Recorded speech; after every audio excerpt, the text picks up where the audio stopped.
Customers want instant gratification, whether shopping in store or online. QuickShip UPS integrates UPS shipping accounts with the RMH POS, saving time and reducing duplicate entry by automatically capturing RMH item weight and making shipment configuration quick and easy. QuickShip auto-generates shipping labels, embeds shipping and tracking details into RMH transactions, makes returns easy, and maintains a full shipping history. Users can ship anywhere in the US while tracking and reporting with ease. QuickShip UPS for RMH helps retailers ship smarter for 100% customer satisfaction.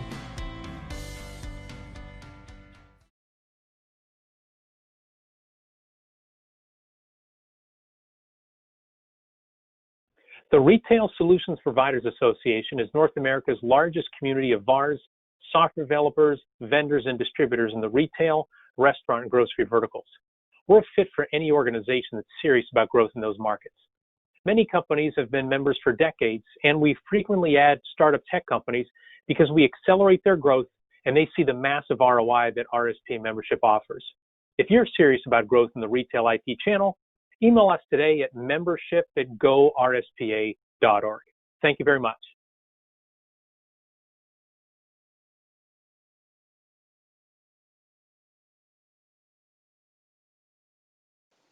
Hello and welcome to the payments panel here at the RMH virtual conference. Thanks for joining us today.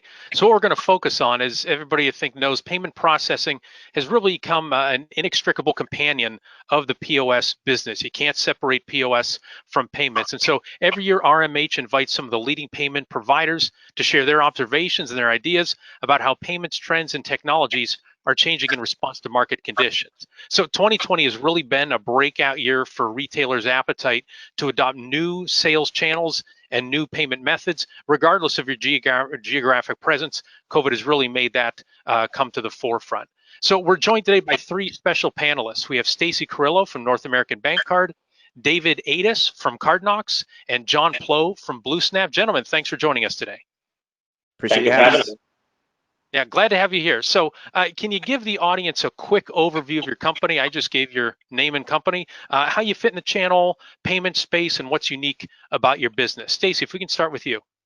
Sure, yeah. North American Bancard, we've been around for over 25 years. Started as an ISO for another platform, and then we went and purchased our own EPX. So we own and operate EPX. So we're a pure processor, and we have an integrated payments team. Currently work with some of the RMH dealers. Hopefully, as time marches on, we'll continue to have bigger and better relationships. So yeah, so we we're happy to be here, happy to be supporting the conference here, and look to see good things, especially as we turn the corner into 2021. Great, David. Sure. Cardknox is an omni-channel payment gateway platform. We're part of a larger company, Fidelity Payment Services, been in the industry for about 25 years. We started originally as an ISO offering traditional payment processing, and as the landscapes evolved over the years, our approach shifted into delivering integrated payment processing solutions with a single point of contact for merchants for everything that they need.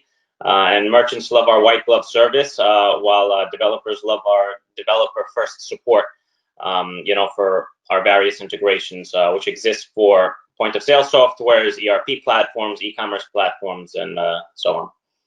Wonderful. And John, tell us about BlueSnap, please. Yeah, so BlueSnap's been around about 10 years. We're a little bit different. We're a global payments provider, and we actually have 30 acquiring banks throughout the world. So we do payments not just in the US. We can do local payments in the US, LATAM, Australia, UK, all over the world. So it makes it a little bit easier and less expensive for customers that have companies or legal entities all throughout the world, less costs with cross-border fees, those type of things. So we're working with RMH on their order portal. So that is what the dealers are using when they're taking orders, etc., and making orders. So they're using BlueSnap behind the scenes. Great, fantastic. And I'm Jim Roddy. I'm the Vice President of Sales and Marketing and a business coach for the RSPA. That's a Retail Solution Providers Association. RSPA is the largest group of retail VARs and ISVs in North America, focusing on the retail, hospitality, grocery, and C-store verticals. And I do have to say, so this is, I believe, the 4th year that I've moderated this panel. And to talk about change in the payments industry, every year we either have a completely different set of individuals or companies, or the companies have changed their name. We've only had one holdover from one year to the other, and this year is no exception. So lots of change in the payment space. That's why it's super important for folks to pay attention to what our experts are going to tell us over the next 40 minutes or so. So let's jump into it. And so let's talk about the biggest advancements in the payment industry that are relevant to retailers over the past 12 months since the group got together back in San Antonio in 2019. Stacy, can you lead us off, talk about some of the advancements? Yeah, and I'd even call them accelerations. Obviously, it's no doubt everybody obviously experienced the worldwide changes that happen really starting in the early spring, late winter, early spring, and again, it's no secret the acceleration of contactless, of mobile wallets, of QR codes. So they were always there, but obviously we have seen the inquiries really come to critical mass over the last couple of months, and that's good for everybody. We're changing, we're evolving, and I think it's here to stay. That's the good news. So silver lining on that end of things with what's happened. Got it. Thank you. David, what's your take on the biggest advancements? Yeah, I'd agree with Stacy on that it's much more of a not so much of pioneering new technologies, but of a tipping point in focusing on some of the existing technologies to make sure we maximize on some of the untapped potential there. With the boost in e-commerce, for example, you also see all the ancillary features that come along with it, with Fraud Watch to guarantee, against fraudulent transactions, 3D Secure 2.0, and many other of the tools to enhance and streamline the checkout process and experience. You've also seen, as Stacy mentioned, the boost in contactless. We've seen increased demand, for merchants and, ISVs, as, for the implementation of, more safe methods to take payments. Got it. Thank you. And John, what advancements would you point to? Yeah, I just think that, we've been talking about contactless payments for a long time. I'm old enough to have been involved in a lot of this. It really has changed, and it's not just in the store that we're seeing, of course, but it's also online. I see a lot of companies, a lot of people wanting to buy online using Apple Pay and Google Pay and PayPal and ACH instead of sending in checks, and what we kind of call corona-free payments, the idea of not touching that payment type, be it in the store or even sending a physical check. Why not allow that customer to pay with an ACH or with a SEPA if they're in Europe, that type of thing. So it's really, to be honest, it's made it the story, or at least our story, a lot better because people need that. And, with simple integration, you can have that type of functionality. And Jim, go ahead. If I can add on, and as we look out in the future, there are things that are starting to bud that we're hearing about too, that maybe have not taken effect in whole today, but it's where contactless was and the e-com adoption was a couple of years ago. You're starting to see the ability for PIN debit e-com, same day funding, some things that are coming around that are going to be exciting. And that same day funding piece is really going to be something that merchants are going to start expecting here in the next couple of years. To echo on that point, absolutely, the real-time payments, especially in an economic environment of such uncertainty, I think it's very helpful for merchants, to receive their funds more quickly. But also, I wanted to mention there's other areas where you're seeing adoption of contactless in newer, less obvious ways. Just for example, I went out dining the other day, and just sitting in a restaurant, for example, the menu comes vis-a-vis a QR code that you scan. Every component of that experience is becoming digitized and contactless beyond just the hardware itself. And as a consumer, I thought it was a fantastic experience. I felt safe, I felt good about it, and I think you're going to see wider adoption on that as well. Yeah, and just to follow up, and whoever in the group wants to take this first. So we're talking about all these advancements, and Stacy kind of touched on it, thinks they're here to stay.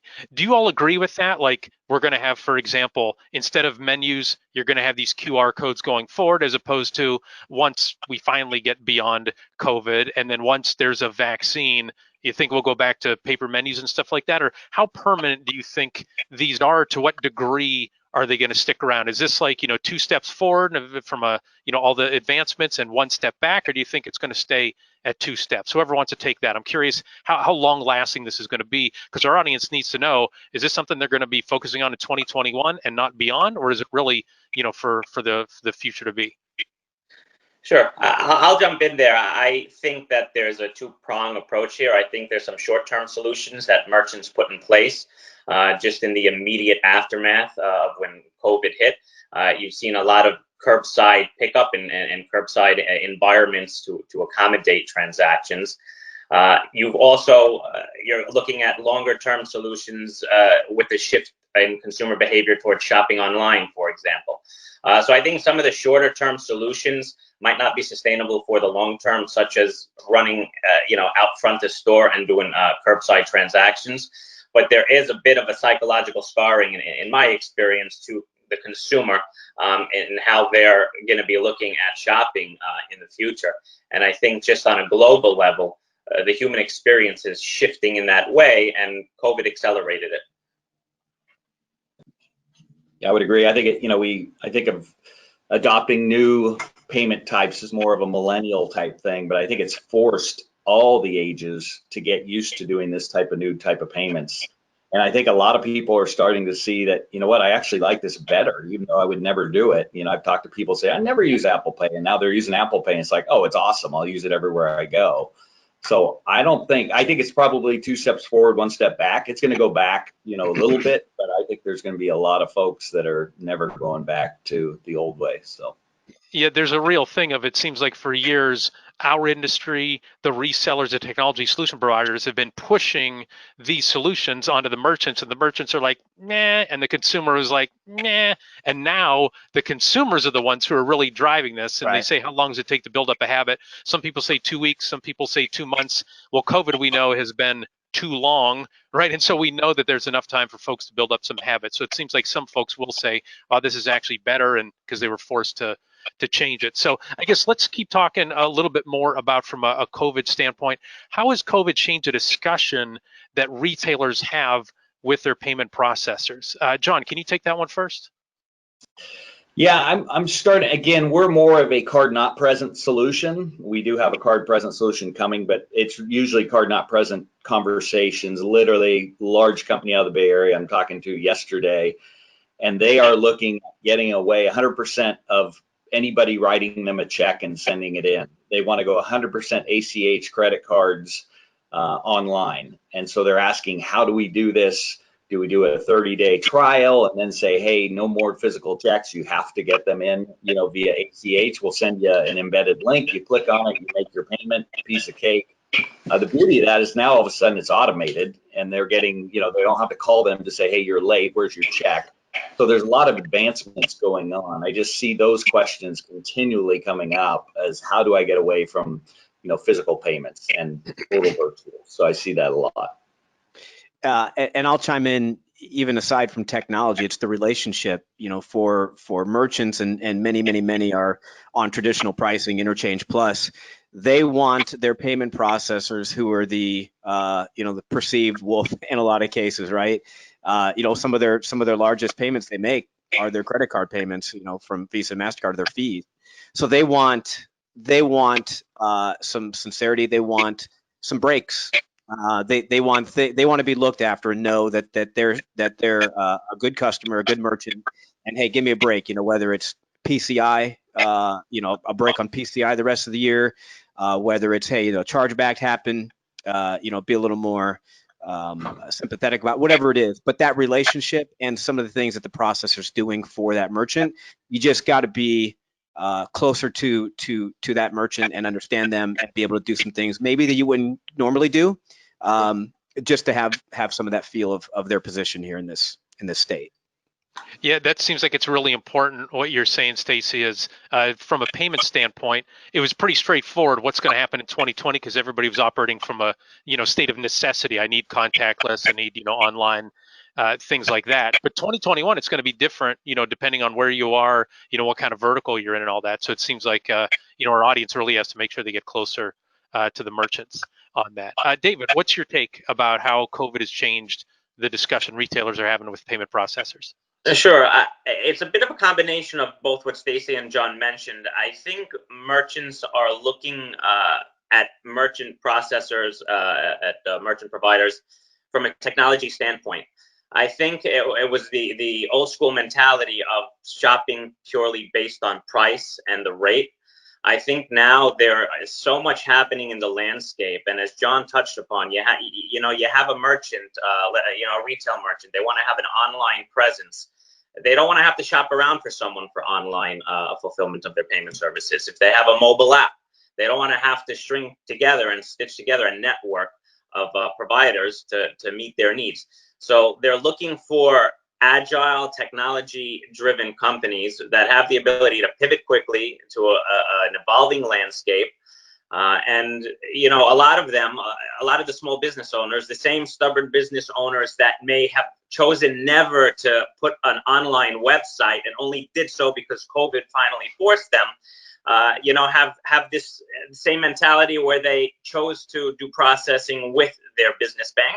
And a business bank is great for business banking, and they wanted to keep the relationship there. But the extent to what they can do from a technology perspective is a little bit limited. And I think now retailers are finally coming around to understanding how much more there is to just the rate, how much more value can be offered. And that starts with the technology and the solution, and trickles all the way down to what Stacy was mentioning, the human element of the relationship and letting them know you're there for them. Yeah, you mentioned stubborn merchants. I think our audience is saying, like, that's not true. There are no stubborn merchants out there, right? They're always ready to change and do whatever we want. That's a myth. My merchants, no. Exactly. Can't even name one. Anybody else want to weigh in terms of how COVID has changed the landscape from a payment standpoint, looking back and also looking forward? Is there anything else that our audience needs to look out for from how those things have changed and been disruptive?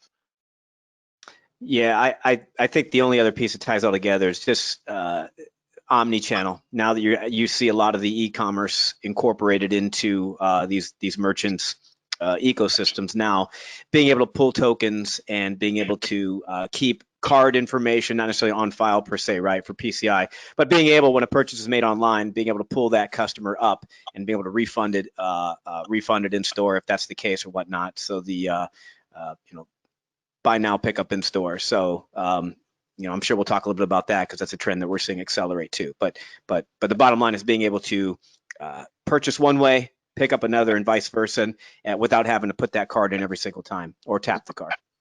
Yeah. And Stacy, you keep mentioning PCI compliance and the other monthly fees, that might go along with it. We've seen, an increasing trend towards a PayFac platform, with a lot of these monthly fees eliminated for the merchant, especially the smaller merchants that are processing less than $10,000 or less than $5,000 a month. An annual PCI compliance fee, a monthly account fee, it becomes a bit of a burden for them. So we've seen increased demand for that solution. And, I think that's something you're going to see grow tremendously. And typically on a flat rate program, you tend to see that, right? It just kind of gets bundled in there. And one merchant will say, hey, that flat rate's too high. The other merchant say, hey, that's perfect because I don't have to worry about a complete flat rate. So flat rates, again, one of the trends, I think we left that out, but one of the trends that you're going to continue to see a little bit more. I think for, again, more the merchant, B2B type of merchant, they're also looking a lot at level 2, level 3 savings that the corporate cards are giving. So we can pass that on, the interchange and assessments. So literally, like we said, we may, save you a penny, but we may save you $1, on the L2, L3 data on every customer. So there's a lot of other money out there that people are looking at to save, and they're looking for that technology that can facilitate that. Card account updater. So you store the cards on file. That way, if that card expires, you don't have to call your customer and say, hey, Joe, your credit card's expired. going out and getting that card ahead of time and updating it without them even knowing. That saves a ton of time, and people, especially if you're in clubs and stuff and you decide, hey, I don't really want to be in that gym membership anyway, I'm not going to renew my card. Well, we're going to renew it for you without you knowing anyway. So there's a lot of things that you can do that really help keep that customer and save money. Yeah, what a year of change. Like, I'm just thinking 2 years ago, this is not the conversation that we would have been having or certainly expected to have. So yeah, Well, certainly have to keep up with the times. Go ahead, Stacy. No, you said what a year, and I think back that Visa had announced some pretty major interchange overhauls where they raised a lot of the categories, but they lowered, say, grocery store. And for the first time, I as long as I've been in the business, they did not raise interchange, and that is again unprecedented for the card brand. So again, what a year. Yeah, that's the word of the year, unprecedented. So we But talked a lot about technologies. Let's dive into some of the sub-verticals. So, and John, if we can start with you on this one, what are some of the sub-verticals inside of retail that have changed the most in terms of their payment needs, and what are they embracing? We've touched on touchless payment, curbside, things like that. Are there specific sub-verticals that you see, and can you talk about how they're reacting to these trends? Yeah, I think, well, at least in our world, it seems that companies are not happy with just the status quo of credit cards. They want PayPal, they want Apple Pay, they want Google Pay, they want all the functionality within one provider. So they're not going to, especially with global customers, if we have someone in Canada and someone in Australia, they want to be, their customers checking out in the Canadian dollar, the Australian dollar. They're not being forced to check out in USD. They would rather have the acquiring bank in that country, so they're not paying the cross-border fees, because that's where the rates are going up. The other ones might not be, but cross-border fee is where they can still get a real high, like 1% plus. So we're finding a lot of merchants that are global are definitely looking for someone that can do local acquiring and not have to have, Moneris in Canada and Chase in the US and whoever in Australia and Europe. They would rather have one provider and keep it simple. That's what we're seeing a lot of. Yeah, and I heard a phrase today, it's not one throat to choke anymore, it's one back to pat. So that's the more optimistic view as we head into 2021. They want to have just one source for it. David, can you talk about some sub-verticals inside of retail, what you're seeing from a change standpoint? Sure, I can speak to one essential vertical, in fact, the grocery store. Essential business continuing to operate. We talk about payment methods, and merchants desire to have a single payment provider that can accept all of these payments. The small guy left behind are those customers that are paying with EWIC that may not be able to make it into a store. A hard pivot that my team had taken is putting out a solution to accept EWIC and EBT payments online. So I don't think any vertical really is protected from that need to go online. But the grocery is unique in that it has its own payment methods, related to that industry. So that's a vertical that we've seen some movement and innovation in as well. Got it. Yeah, and they certainly had volume, challenges this year in terms of everybody rushing to the grocery store. Stacy, do you have anything to add here about the sub-verticals? Liquor stores have definitely been one of the benefactors of things that have happened, with bars and restaurants closing. And so they've definitely had to pick up their innovation on how they're taking payments.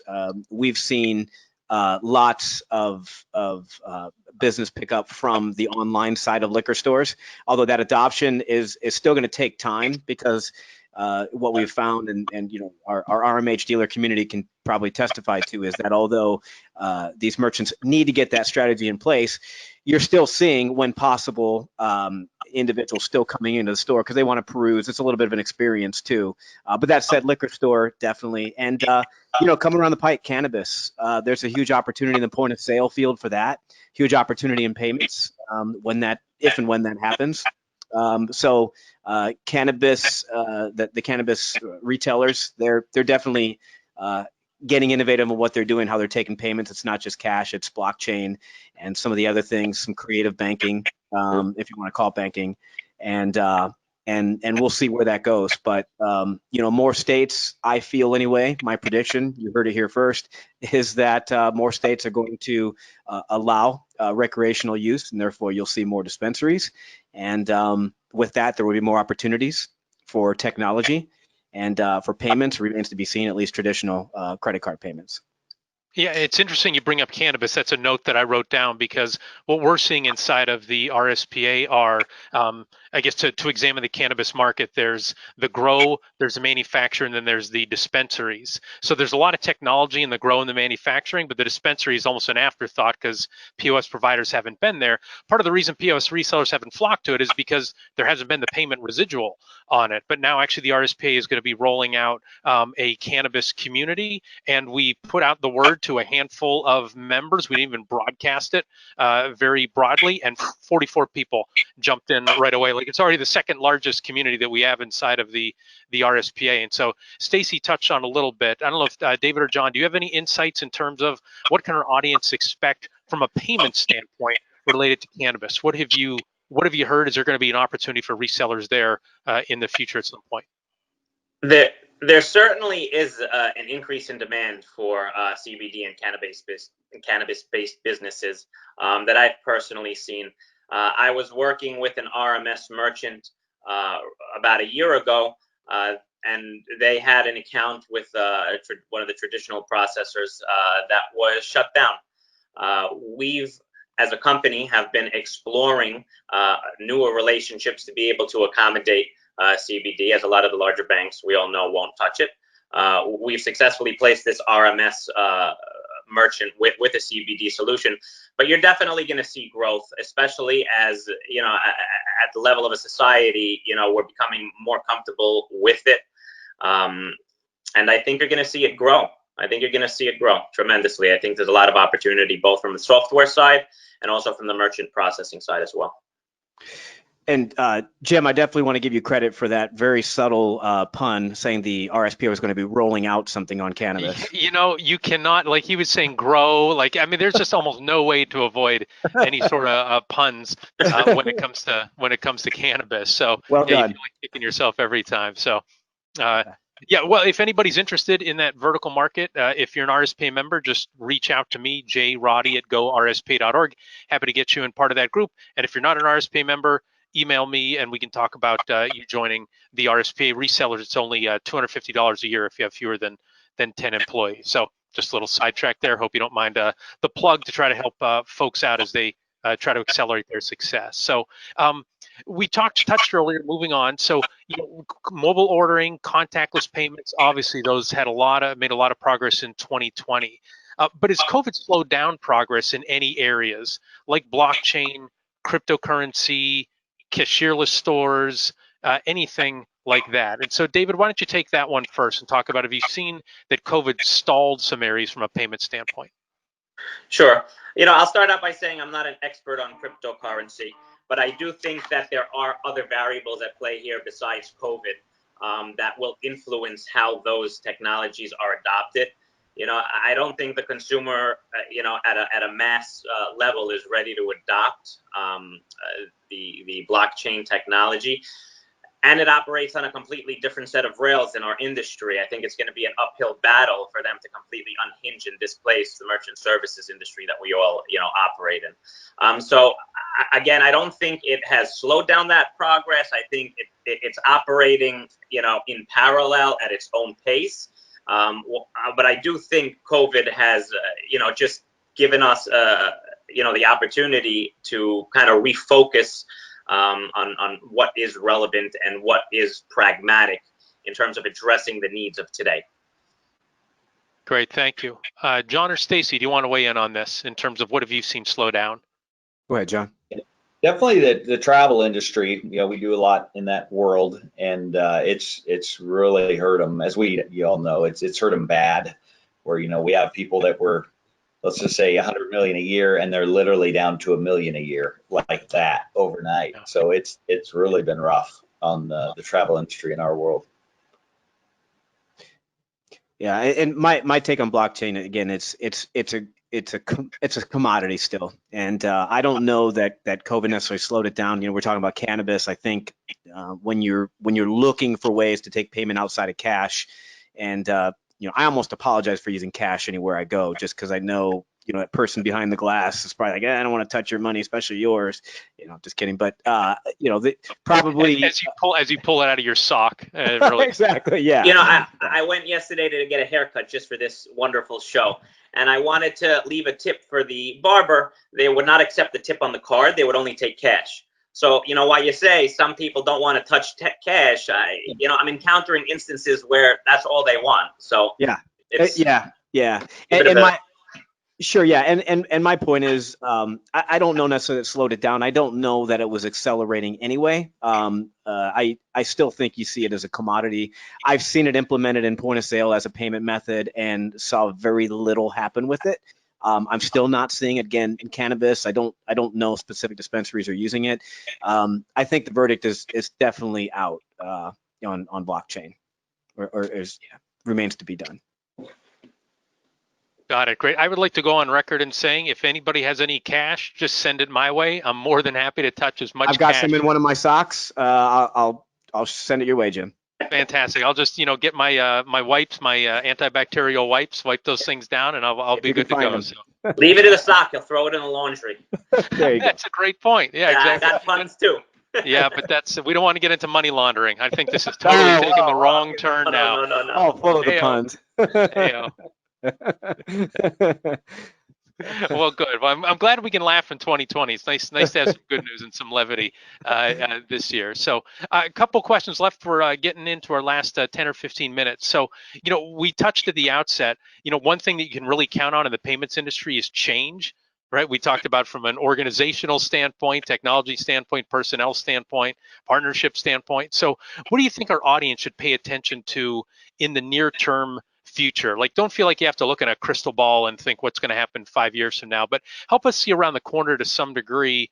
What are we going to be talking about at this conference in person next year related to payments? Stacy, if you want to lead us off with that, what changes do you see? I think a lot of us are going to be incoherent for a while because we're going to be celebrating the fact that we can all get together.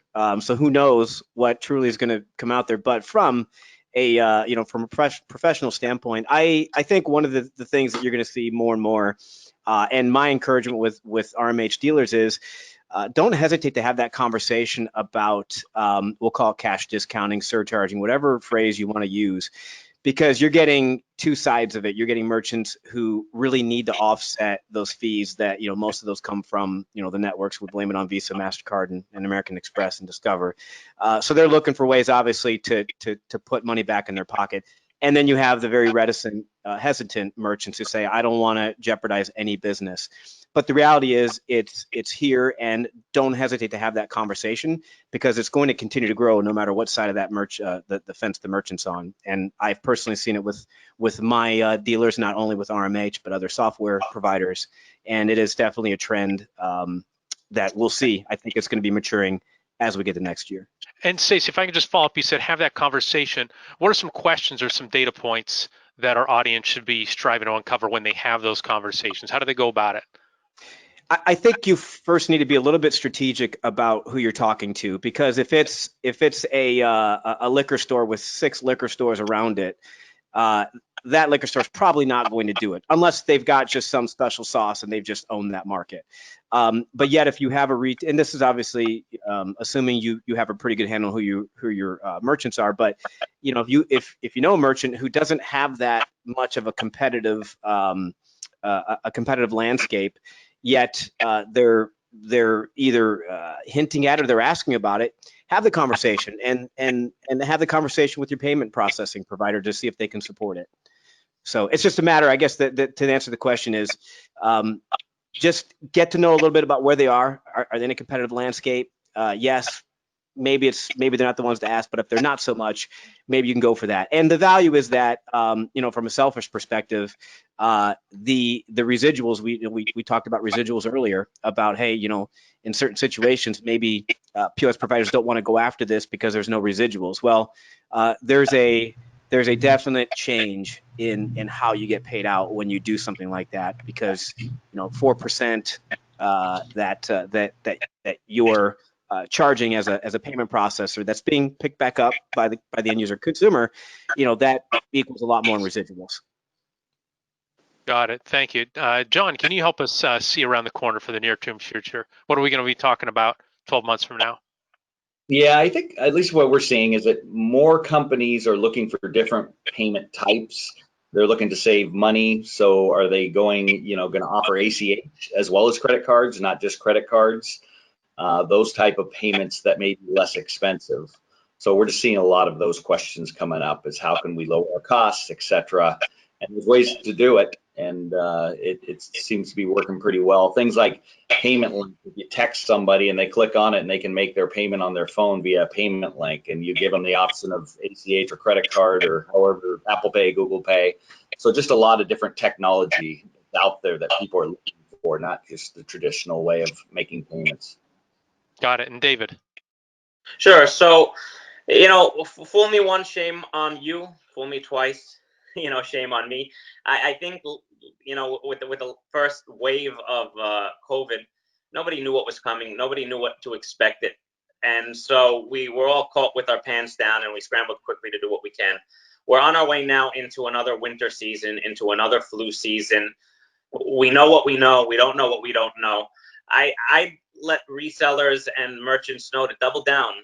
All the obvious measures that were that they should have put in place several months ago. If they haven't gotten around to that, they should make sure to do that. There's too much uncertainty for them not to be prepared. In terms of a little further out, you're going to see, in my opinion, more refinement of existing technologies like the quick to pay, like the QR code, adopting lower cost solutions, whether through ACH or a PayFac platform without monthly fees. I think that's really going to be the direction in the immediate term, refining what we already have. Got it. Thank you. And I'll throw this out to the group for whoever's brave enough to take it first. So what scares you, ahead from a payment landscape standpoint? What are things that kind of keep you up at night, think could be challenges, think could be real issues for the payment industry? I'll jump in. I think it's survival of the merchants. A lot of that, you put in the human element. You hope that these small businesses, you drive down your main street or your main byway through town, and you look and you're starting to see more close. And to me, that is really where my focus is. It's not about what business are we losing because of that, but it's how are these guys going to survive. And we have an election coming up. I think we all did a pretty good job here, by the way, of not talking over each other. So congratulations to all of us. And just really that's the part that I feel the most sincere about, and hoping that we come out of this even stronger. And I believe we will. We saw things happen in 07 and 08, and then we went on to recover and even more so. And I think it will happen, but for the near term, really kind of keeping those merchants in our thoughts and hoping they come out of it. Yeah. What scares you, John? I feel like I'm a counselor at this point. What scares you? Like, lean back. No, I agree with Stacy. I think, a year ago, I was in Alaska at the Iditarod, not even heard the name COVID I guess I'd heard it. I was in March, and literally the world changed when I landed back in Seattle. And it's like, I just wonder, what is the next thing? Hopefully, as we continue to enable payments and get a lot different ways of making payments, it's going to be that much easier. But I agree, it's amazing what has changed, and I see a lot of companies that you would never I'm in Seattle, you think of Boeing, who would never struggle, and now they're like laying off people as fast as they can. It's just interesting times. So I think just be ready, continue to enhance your payments, your payment strategy, be able to take a lot of different type of payment types, especially global. If you're global, you want to be offering different wallet types. If you want to take Sofort in Germany, there's just a whole different way of taking payments nowadays, and consumers are not happy now. If I go on and someone's not offering me Apple Pay online, I literally sometimes will jump because I don't want to enter my credit card. So I think just continue to enable your solutions to be able to accept every type of payment type you can. I think that's one of the keys. Yeah, and you mentioned about, like Stacy talked about the merchants, you talked about the layoffs. I mean, Disney, the gold standard for customer experience. What did they lay off? 28,000 people? Like, it's unbelievable. Like, you wouldn't think they'd lay off 28 people, let alone 28,000, but that's where we are. David, what scares you, since we're all confessing? Sure. So can I steal their fears? I would agree with Stacy. I think it's really disheartening to see what's happening to the small business community. You know, I can share personally. You know, before I stepped into this industry, I was a restaurant owner myself. I owned and operated a business. You know, as a childhood dream, if you want to call it that, but it's such a difficult business to operate. Small business is difficult. There's so many regulations. The costs are increasing. The current pandemic certainly didn't help. And not only whether they will be able to recover, but whether, you know, and I'm coming from my own experiences, whether they want to deal with that kind of experience anymore and those kinds of challenges. You know, the margins are not so big in certain industries, and the problems and challenges are exorbitant. So it's not just a function of technically can they rebound, it's also the will of the marketplace. Do they want to? Can the small businesses also compete with the larger organizations out there? And Jim, I would say is, you know, just some, you know, for what it's worth, and take this for whatever, as we talk to our RMH dealers, do what you can to enable your merchants, because they're competing, as you know, with the big box stores who unfortunately, and maybe fortunately to some degree, reaped the benefits of everything that was happening when everybody else had to close. But you can empower them with tools that your system has to help them compete. And I think that's a huge lesson, and something that if there's a go forward the rest of this year is really empower and show them how to use those tools in that system and help them get back on their feet the way they should. Absolutely. The resellers are the soldiers on the ground, the boots on the ground for these merchants. You know, they have the ability to guide them to get ahead of the trend, to stay relevant, especially as some of the older generation merchants, you know, stuck in their ways, stuck in their habits. They're not proactively looking to make a change. They need the encouragement. They need the guidance. They need the cheerleader behind them, you know, letting them know where they need to be to continue to succeed. Yeah, and need is the absolute right word for it. It's not just it'd be good, it'd be helpful, right? It's hard enough to run an SMB organization. It's hard enough to be a merchant, let alone you lay on it an extended pandemic, let alone you throw on it all the economic crisis and all the people are losing their jobs, and there just isn't the money out there. So they really, really need any help that they can get. And that's why it's important for, you know, the dealers here, the resellers need to be a trusted advisor, need to bring solutions that can really help boost up the business of their merchants. So, okay, we only have a couple minutes left, and so we want to have the final word. First, we'll go around the horn. We'll go John, and then David, and then Stacy. What one or two actions do you recommend that our audience takes related to payments that'll benefit their organization and their merchant customers? And John, I think you touched on earlier, they need to be agile. Is there anything you would add to that, or would you expand upon that? No, same thing I do. I think they need to be looking at all different payment types. They need to be enabling payment types that people have not used in the past, and just making it simple for customers to pay, what we call frictionless payments. The status quo of credit cards only is not doing it anymore, or cash only, and you need to be offering a lot of different types of payment types in the store and as well as online. I see a lot of online is going up through the roof right now for us. It's because people that are traditionally used to going into the store are now buying online going into the store. So you better make that experience online really, really good for your customer. Great. Thank you. David. There's a quote that I think I pulled from one of Amazon's mission statements that says, if you don't take care of your customer, somebody else will. And I think it's very relevant to the merchant that's serving their customer. It's relevant to the reseller that's ensuring the merchant has everything they need to make sure that they can subsequently serve their merchant. And I think it's relevant to us as well to make sure that our respective partners, you know, are empowered with what they need. It's shark infested waters out there, in the sense that the business climate is on its head. People are shopping for different types of solutions to meet their needs. And if you're not responding to their pain points and you're not listening to what they need help with, they're going to go to someone else that's willing to spend the time and invest into that relationship more deeply, beyond beyond the hardware.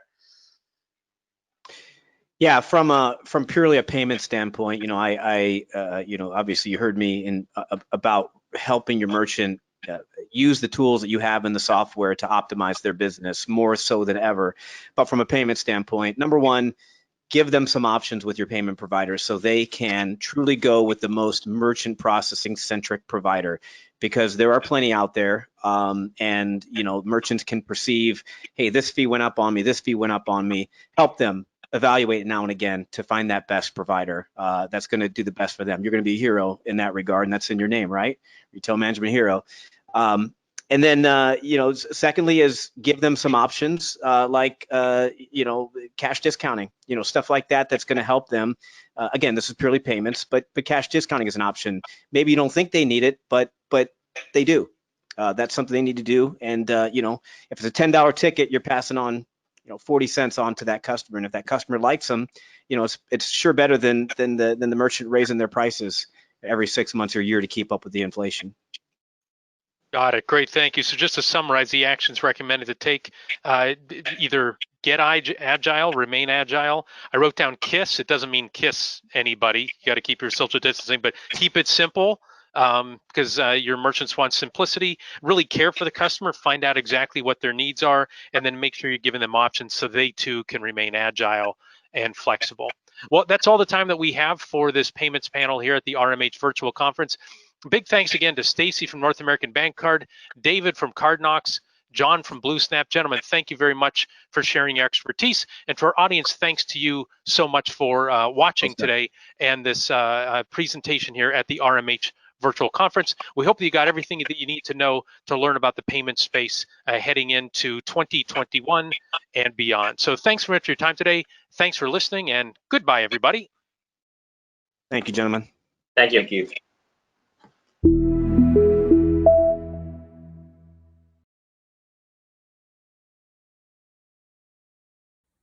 Hello, everyone. It's Jeff Riley from RMH, coming to you from my hometown of Leavenworth, Washington.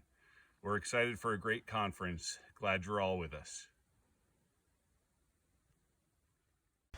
Adrian here from Retail Solutions in Barbados. Want to say hi to all the RMH partners all over the world. Hey, Dan King with New West Technologies here. People are talking about 2020 has been a crazy year. It's been wild and how people have changed. But in Portland, we're just still creating and coding, making awesome RMH extensions that your customers need. And we really look forward to seeing you at the conference. Hi folks, it's Anastas. I run the software development here at RMH. I'm happy you're here. It's going to be an awesome conference. Hi, this is Luis representing RMH Latam. Welcome from Costa Rica. Happy to participate in the RMH conference. Welcome everyone. Hello everyone, this is Brad Trout with Diamond Commerce Distributors, and I want to say hello to all my RMH partners around the world. Hello friends, I'm Anthony Ludmillan, the CTO and one of the original founders of RMH. I'm greeting you from my backyard in beautiful British Columbia and excited to spend the next few days with you. Cheers. David Ades from Cardknox, giving a shout out to all my friends in the RMH community. Hope you have an incredible show and looking forward to connecting with many of you in the days ahead. Hi, I'm Nick Schwartz. And I'm Will Schwartz. And we are Retail Management Technology Solutions in Naples, Florida. Hello, my name is Andrew. I am here to say our warmest hello from RMH support team for our valued customers and partners.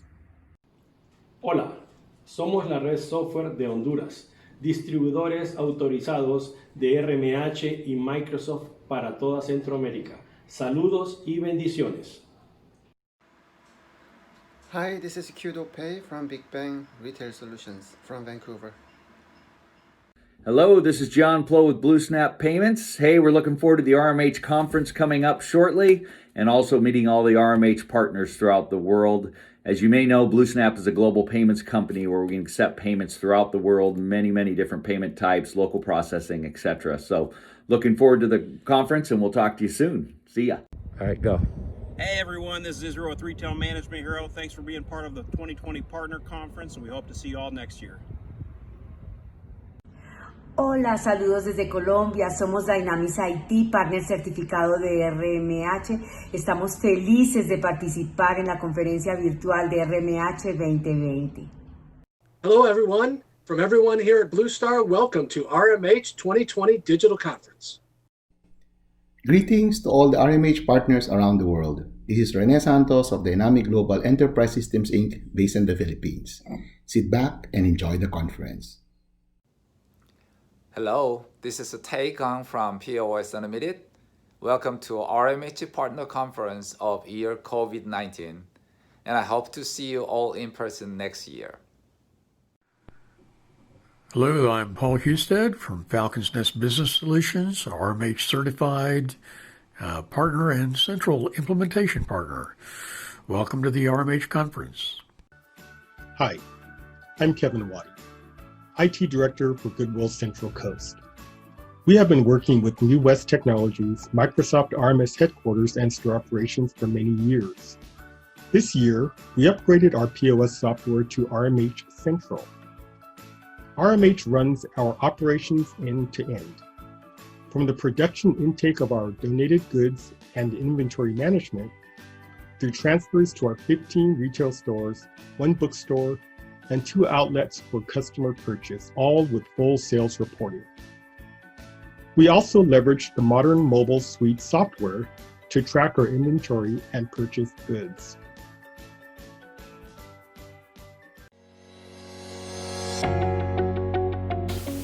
Hi, we are Emporio, the RMH distributor for the UK.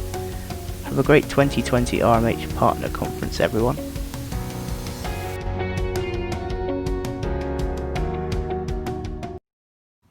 Hello, RMH Nation. Stacy, Carrillo, North American Bancard. Let's get this conference started and have a terrific end to 2020. Hello from Express Retail in Sweden. Hope you see you next year. Hi, I'm Andrew Madden, owner of Digitronics Limited, located in Kingston, Jamaica, your RMH distributor for the English-speaking Caribbean. And I am Oral Irvin, your Business Development Manager.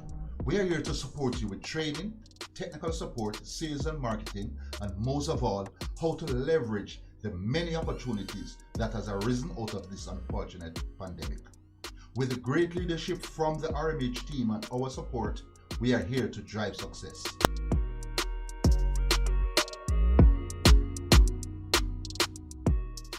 Hello, RMH partners from J. Bailey Company on the Mississippi Gulf Coast. Down here we believe in partnership and long-term relationships. A todo el equipo de RMH se les manda un caluroso saludo desde Venezuela. Pronto estaremos presentes con nuestras soluciones íntegras. Visiten nuestro portal integrastore.com. Que pasen un feliz día. Hello from Advantage Solutions. We distribute RMH in Australia and New Zealand. This is one of our customers using it, and this is our app. Enjoy the conference. Hola, somos Business Computer, estamos en Puerto Rico y ofrecemos servicio de RMH en toda Latinoamérica. Le mandamos un saludo a todos los socios de negocios de RMH en el mundo. ¡Saludos!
This is Jim Roddy from the Retail Solution Providers Association.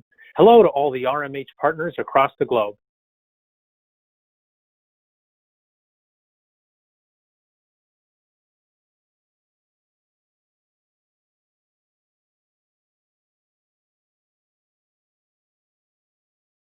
Hello from LinkNet Mexico. Hola, saludos desde LinkNet Monterrey, México. Hi, I'm Ron Rawhall of Ron Rawhall Consulting. I'd like to say welcome to all my RMH colleagues.